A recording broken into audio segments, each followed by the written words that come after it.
Behind the Shades. Why don't you tell us a little bit about who you are and what we want to discuss today? So, who we are. I'll tell you what we're going to discuss. It'll tie right into who I am and all that jazz. So, we will be discussing childhood trauma and how it impacts how we show up in the world. And I am pretty versed on this, and I'm thinking anyone watching maybe also very much aware of the things that we've experienced in our childhood and how that actually shows up even when we don't want it to, because really and truly, that's what's deciding how we show up in the world. So I'm actually a rapid transformational therapy practitioner, and I work with clients to get to the root of their pain. And majority of the time, I see 99% of the time, the pain is from an experience that they had when they were younger, and they have simply not reconciled that. So that is who I am as it relates to childhood trauma. But other than that, I am a creative, I am an intuitive, I love to go on adventures. I'm just all around this person that you see today.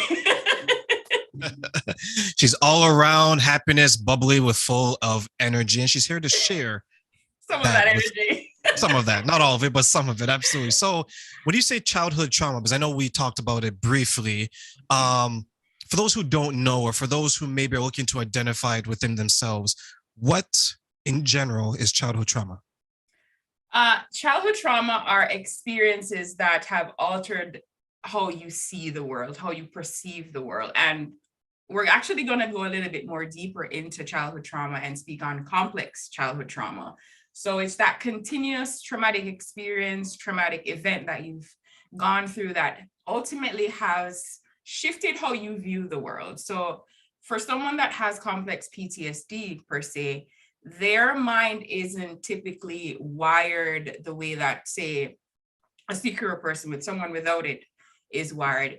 We're wired naturally for connection, but someone that has complex PTSD is ultimately just trying to be safe. So anything they need to do to stay safe, the mind is going to work towards that. So for them, and myself included, you are wired ultimately to protect yourself. It's almost like survival mode. And ultimately, that can keep you stuck from actually living the life that you want. So when you say complex childhood trauma, is that specific to, well, let me rephrase that. When you say complex childhood trauma, what does that exactly mean for someone who maybe, let's say like me, who doesn't have that, who's not as experienced in it as maybe you are? Okay, so if I was explaining it to a 7-year-old? Absolutely, I'm the 7-year-old.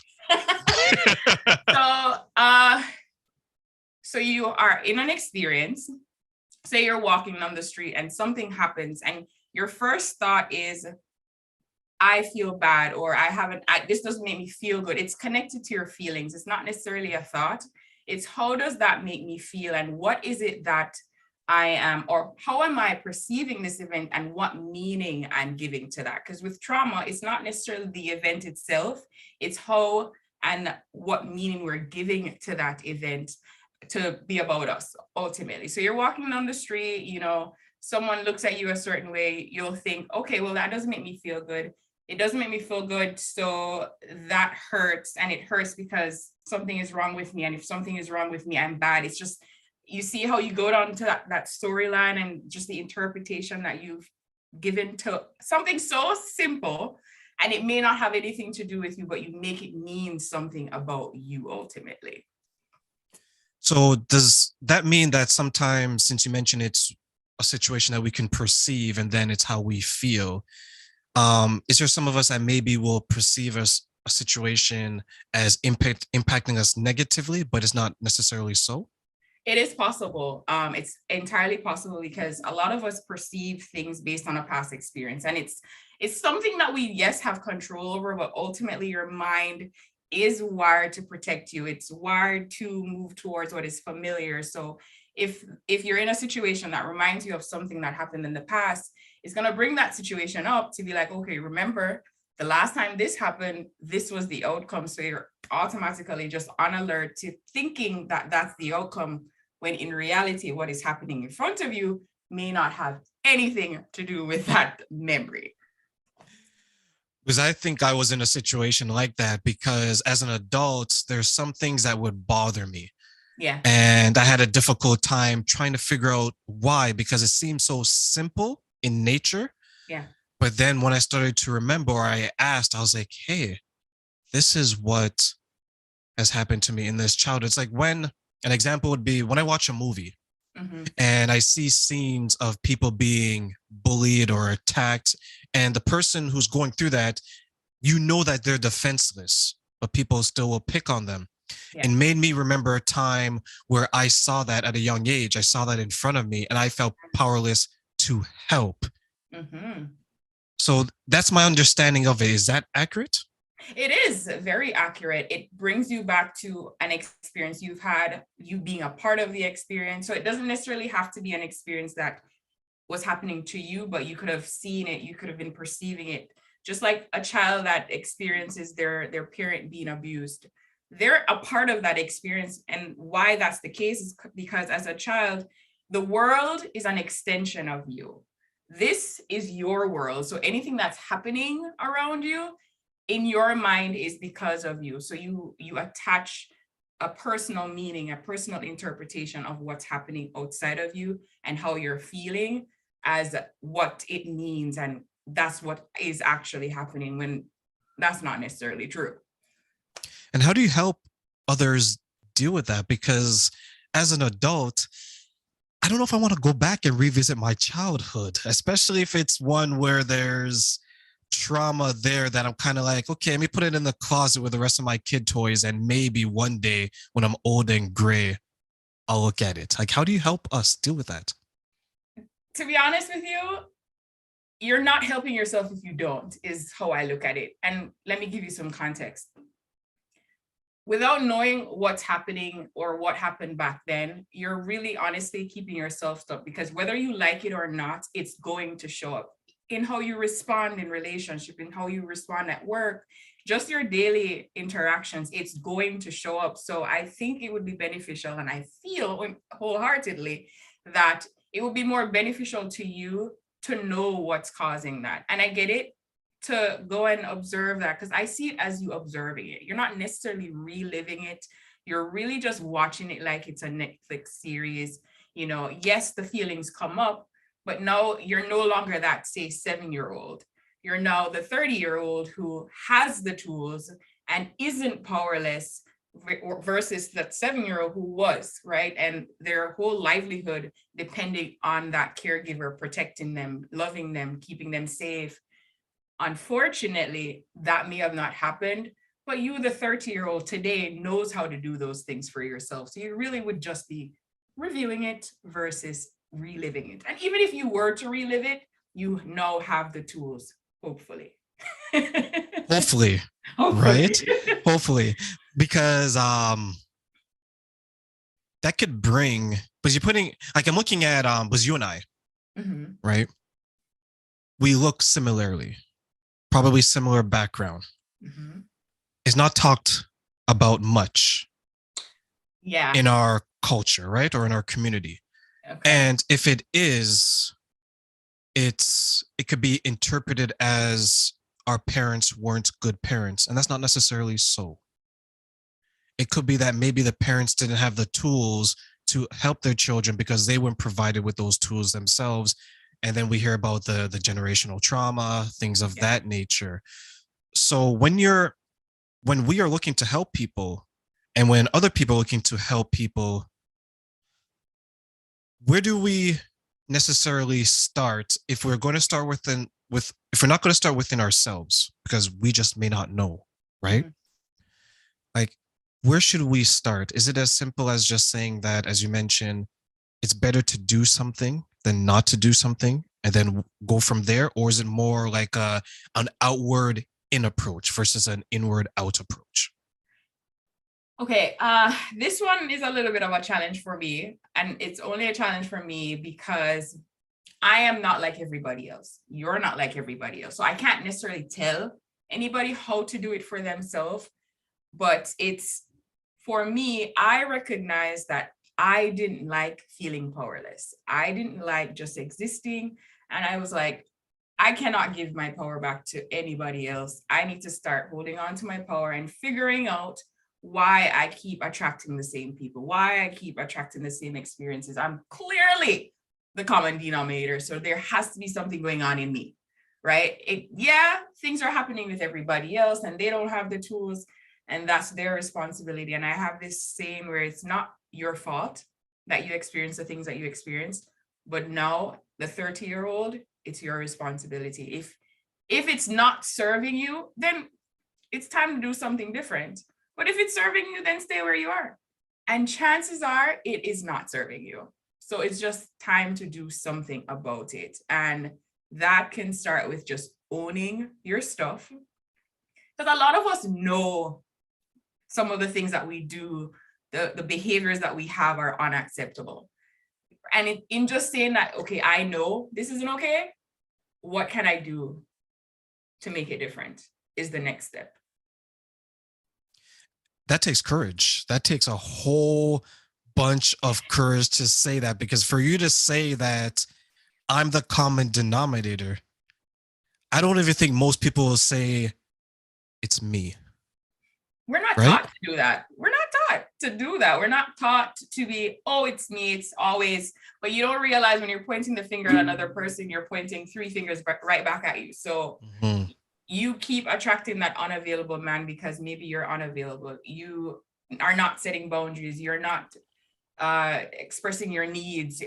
Like there are things that you're clearly not doing. And like you said, it really does take courage to see that, okay, so I'm the one that's doing this, and actually owning that and stepping into it, not knowing what's on the other side, because what we know is what we've always been doing. And there's a safety element in knowing what you already know, whether it's healthy or not.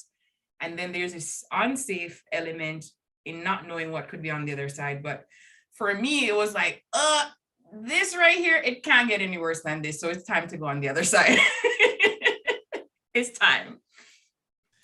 How important for you now is it for boundaries to be set in regards to what you just told us? Oh yeah, absolutely. I had to check myself and realize that the relationship that I have with myself ultimately will be shown with the relationship that I have with others. So if I don't have any boundaries, then it means that I won't have boundaries with others and people are just going to do what they want to do. And I'm going to feel the shitty end of the stick and I'm going to feel icky and I'm going to be resentful. And I'm like, oh, we don't want to go there again. We do not want to go there. So we're going to put boundaries in place because boundaries are great for my well-being. It's about my well-being. And if someone isn't willing to respect my boundaries, then they don't care about my well-being. It's simple, right? And it's also considering that this person that I'm giving these boundaries to or setting these boundaries with, they've never had boundaries. So when I come with that, they're like, I'm sorry, what's going on here? Like, what are you doing? You know, but we have to start somewhere. So when you figured out your boundaries and you figured out what you wanted to do, did you take some of that energy, some of that wisdom? And is that how you got started in doing what you're doing now? Absolutely, because I'm from Jamaica. Probably you can pick up with the accent already. And boundaries, I won't say across the country, I'll just say within my little scope was not a thing. I didn't even know what boundaries were when somebody told me. I'm just like, what? Like, so I can tell what I need and those needs will be met. It was foreign to me, right? You're living in a world and you're just doing what you're told. It's like a zombie. And I'm like, well, when I need something, I'm afraid to even ask for what I need. It's uncomfortable. I'm like, what if they don't, one, meet that need?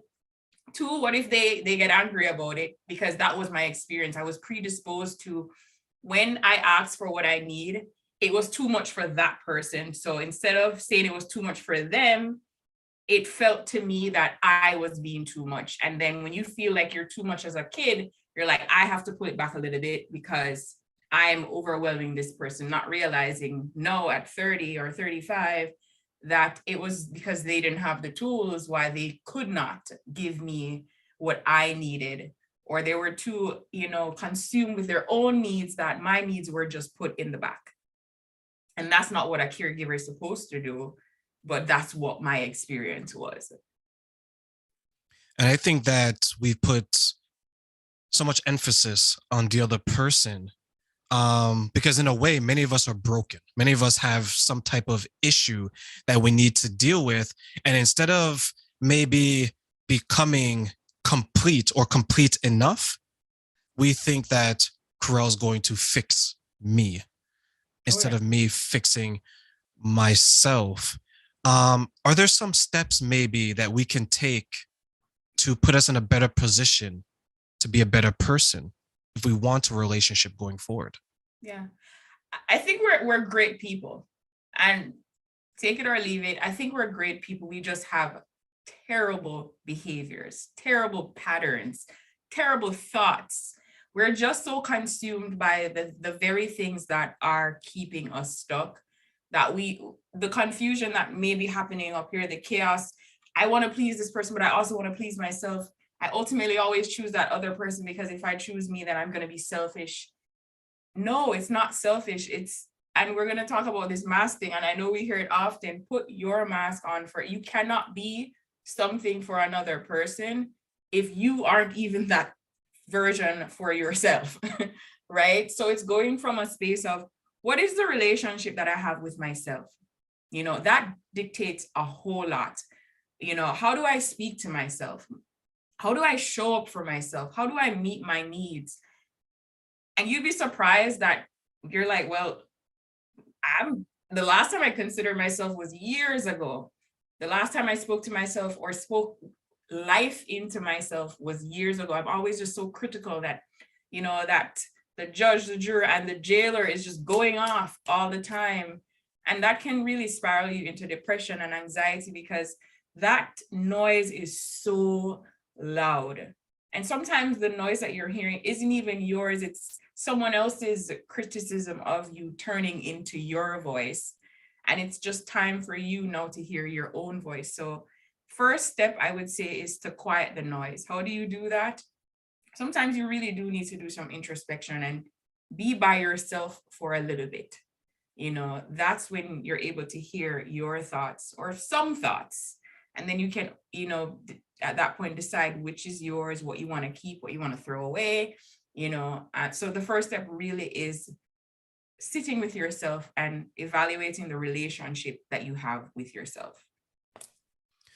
And that all goes back to the childhood experience.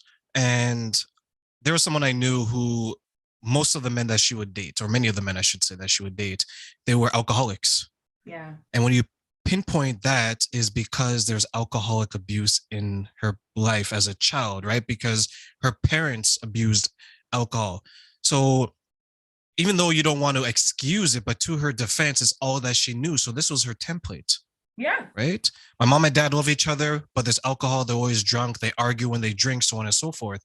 So you begin to realize, or you begin to assume, saying that if I want love, I need to find someone who is drinking that way. And I know we touched on it earlier. It could be a scary place to go back to your childhood and figure out what's going on. Yeah. But it's much needed because, as you mentioned, it's better to do it than not to do it. But what would we say to someone who is, I know it's sooner than later, right? But what if they're at the point where, and you probably get clients that's like this, where they're so defeated, they're so alone, they're so sad, and they're just thinking, I don't know what it is. Yes, my childhood was bad, but to me, Caurel, it wasn't that bad until you start to go through it with them. And then you're like, whoa, it was that bad. I hear that often. It wasn't that bad. And I think that's someone that their feelings, their emotions, their thoughts have been minimized for so long, to the point now that that's just their pattern. It's thinking that, oh, what I've experienced, even if they're experiencing it right now, it's not that big of a deal. The thing is, it is, because they don't have a model of what it could look like if you didn't experience that. Right. And that was the struggle that I had, is that everybody around me had similar experiences. So you're not thinking that there's something going on. So it's for that person to now see or get another representation of what it could look like, right? And talking them through that and giving them a different perspective and changing their perception, or facilitating, giving them a space to change that perception, because all they know is that thought process. All they know is that it looks like this. So if you give them a different way to look at it, and it's the version of them that's actually getting it, is not them today, because it's the child that thinks that way, right? So the process that I use, I actually incorporate hypnotherapy that allows for you to quiet the conscious mind and access the subconscious mind, because that's where your beliefs are. So I use that process, or, where it allows for you to then reframe the scenes that are playing in your head to tell you who you are, and giving you more power through understanding to actually, make some changes to the thoughts that you have and installing new beliefs. So take us through the hypnotherapy aspect of it, because that sounds interesting to me. I've always been a little hesitant. I don't want to say scared, or but it goes back to what you mentioned, right? The powerless thing. I just feel that if someone is able to I don't want to say control, but let's say influence myself in that manner, right? I'm always a little, I don't know, can I bring someone with me to make sure that I don't wake up? We've seen those horror movies, right? We've seen Saw, we've seen, yeah. So I don't I don't want to wake up and half of my body is in, Toronto and the other half is in like Winnipeg. Yeah, else, right? Sometimes I watch these movies and I'm like, oh my God, you guys are gonna be my business hard. That is so far from the truth. The one thing I'll give you an example. So you're driving from point A to point B, and you're like, damn, how did I get here? When did I get here? It's pretty much, it's just a trance. Have you ever meditated? I have. Actually, I used to do it daily. Now I do it weekly. Yes. Yeah. It's very similar to meditation. You're basically just sitting there observing your thoughts. I'm not going to have you quacking like a duck or nothing. It's really just, you have the control. Like, I can't force you to do anything that you don't want to do. I can't force you to tell me anything that you don't want to tell me. The mind will give you what it wants to give you. And as long as you have the information and we're making sense of it and we're giving you a different perspective, you're perceiving it differently, that's all. It's all really you. I'm just the facilitator, right? Because the conscious mind is going to want to, if we're having this conversation right now and we're talking about things, your conscious mind wants to fight to say, okay, I don't want her to know that, so I'm not going to tell her. The conscious mind now, it wants to give you the information. You still have the option to not tell me, but your resistance is a little bit lower because you want the healing, you want to heal, right? And you're in a space where you're not being judged. You're in a space where you feel safe. You're in a space where you still have control. If you want to just get up and go, you could just get up and go. So no drugs, no tying them down, nothing. Okay. Nothing. So it's safe, everyone. She's there to help, right? Not to kidnap. I make sure I create that environment because I know what it is. I also went through the course clearly. And I've also gone through a couple of sessions because I have my own stuff, right? And if I'm not grounded, if I haven't dealt with my stuff, I won't be able to give you 100%. So I know what the experience feels like. You are still pretty much aware. It's just that you now hear your subconscious thoughts versus the conscious thoughts that want to fight back, want to resist. It's just a place of giving you understanding so you can feel powerful. Because right now, to be honest with you, a lot of us still feel powerless, even though we have control. You really aren't living the life you want to live, essentially, because you're allowing your traumas to dictate to you how you show up. So, I mean, if you really want to feel powerful, you might want to just do it. And I will agree. Especially these days, right? The last couple of years, we probably all have felt powerless one way or another. Mm-hmm. And from what you're saying is that you want to make sure that first and foremost, you're identifying that, yes, you have something. Don't run away from it. And two, you want to do something about it. And three, you want to find whatever solution or resolution will work for you. Yeah. As you're going through those, I don't want to say that's your steps, but that seems to be like what we need to do. Yeah. As someone is going through the healing process, saying that they've identified, they've acknowledged, and now they're doing something about it, where do they go from there? First things first, the one thing that's popping to my mind right now is one, be kind to yourself. It is essential that you are kind to yourself because you're going to see something, experience some things, and you're going to ask yourself some question as to why did I allow that to happen? First of all, you're a child. You didn't know any better. And even if you did know better, you're doing it's childlike behavior, right? We're not supposed to have it all together as children. I don't know who told you you were supposed to, but you're not. That you're an adolescent, you're trying to figure things out. That's the perfect moment to make mistakes. So if you look back at an event or a scene and you're like, well, that was stupid. It really wasn't that stupid, to be honest with you. You were just doing what you could with what you had. So just be kind to yourself. It starts with that. Where you go from there is really subjective. For me, once I started being kind to myself, I was more accepting of the things that I've experienced. It was no longer, oh, I feel shame or I feel guilt. It was just, okay, so this happened. I now know why it happened. The reason why I allowed it to happen is because I was predisposed to these things. And it's not like you're giving yourself an excuse. You're just being honest with yourself and you're giving yourself grace because you need grace in a process like this. Because without grace, it's going to shit. Yeah. And I think that's a good point because we can beat ourselves up. Yeah. It's like when I speak to someone who has been abused physically, sexually, or mentally as a child, the question is, what did I do to deserve this?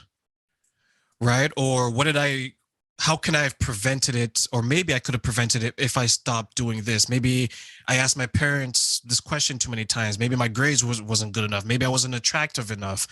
And then you seek ways to not only harm yourself inside, but then you participate in harmful behavior, right? It's like the child who didn't get enough attention at home. They may go out there and seek attention from whomever, and that leads them into gangs, into all kinds of other situations. So when we talk about not harming ourselves, not to beat ourselves up, is there a mind shift that we need to take to get to the point where we're saying that I went through this, it was bad, but it's not necessarily my fault, but I want to continue forward and be positive and be constructive? Yeah. It's a battle. I'm gonna be honest with you. It's hard, but it's a change of perception. It's a change of perspective that helped me. It was no longer, and you were kind of speaking on it before, it was no longer, what did I do to deserve this? It was, they did this because there was something going on with them. I no longer personalized it, right? I was at a stage in my life where my caretakers, my caregivers, they were responsible for me. They were responsible for making sure that I was protected, and that wasn't done.